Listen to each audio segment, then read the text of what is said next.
All right, we're back. It turns out I can only record 10 minutes at a time, and then I have to start over. But here we are. Here are some possible ways you can structure your entire essay using that counterclaim.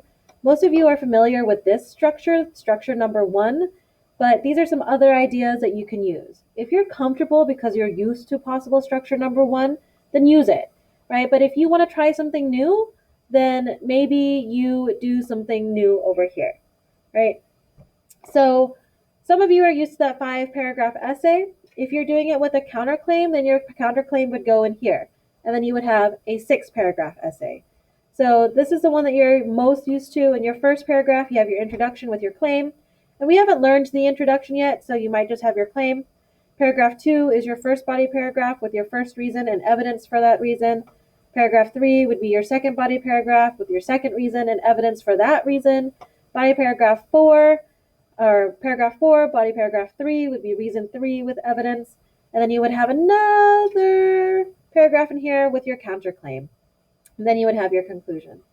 Some other possible structures look like this, right? You have your introduction paragraph, then your body paragraph with both your counterclaim and your reason 1 and evidence, paragraph 2, or body paragraph 2, paragraph 3 with your counterclaim, your second reason and evidence, and then you would just continue that, right? So different possible structures, do whatever works for you. Just make sure that you have at least 3 body paragraphs, at least 3 reasons, evidence for each reason, and of course, your counterclaim as well. Whatever structure works for you, do it. If you want to use this structure, do it. If you have other structures from like AVID or another class last year, social studies, use what you've got, okay? These are some possible transition terms that you might use.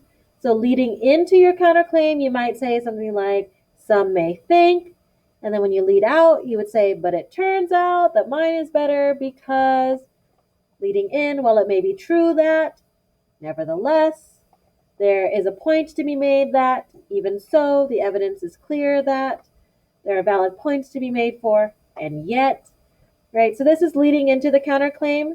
This leads out of the counterclaim and into your own argument. So make sure that you kind of go from here to here, from here to here, from here to here. Okay, you should have both types of these in your essay. Again, pause if you need to take notes, but I'm going to keep moving on. This is the rubric for your counterclaims, just so that you can see where this is supposed to go. So this is approaching standard. This would be considered 7th grade level. This is how you would meet standard. This would be considered 8th grade level. So for your counterclaims, you would be approaching standard. This is about a C. I wrote about another possible position or positions, a different claim or claims about this subject, and explained why the evidence for my position outweighed or is better than the counterclaims. To meet standard to be considered 8th grade, I analyzed the relevance of the reasons and evidence for my claims as well as for the counterclaims and helps the reader understand what each position is saying. I made sure all of my analysis led my readers to follow and believe my line of argument. This is just for you to see the difference between approaching and meeting standard. It's difficult stuff, right? This is really challenging, but this is what will make your writing so much better. And you already know this. This is just taking it to the next level.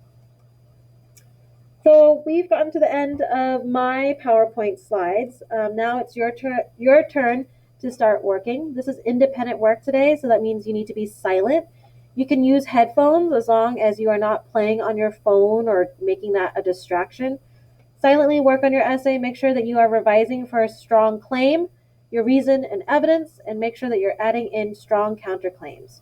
Some resources for you in Classroom. These slides will be there. Your checklist will be in Classroom. Your anchor chart, there's an anchor chart packet with a bunch of examples of essays. Please use that. Use all of your notes, use all of your articles, use everything that you need.